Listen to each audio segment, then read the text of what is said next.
Hi, I'm Karl Waizecker, General Manager of Kline Realty. Thanks for joining me for this month's market report, July 2010. This month, and the transition from June to July, I think gives us a really good opportunity to look at how we look at numbers and what they're telling us.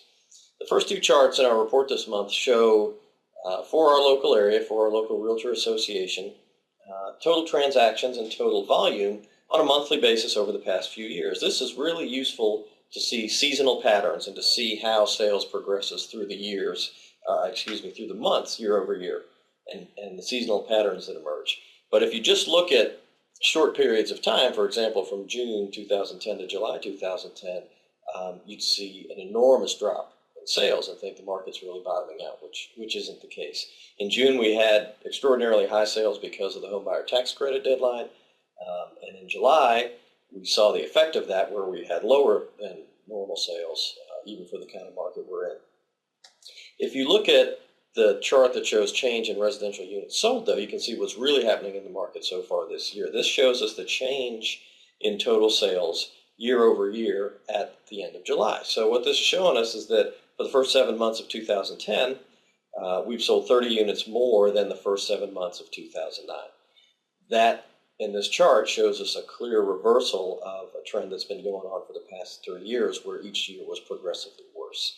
So huge difference in looking at longer term when you're looking at statistics to see what's really going on as opposed to month. We see this also very strongly in the next two charts where we talk about monthly average and median sold prices. From month to month, just depending on the mix of homes it sells, the average price may vary greatly. But if you look at a 12-month rolling average, which is taking all the homes that have sold in the past 12 months each month, bumping that forward 30 days and taking the average of those sales prices, you see a much smoother line and a very clear trend. And what this is showing us, unfortunately, for sellers is that prices are still declining. It's a very gradual decline, but they're still declining.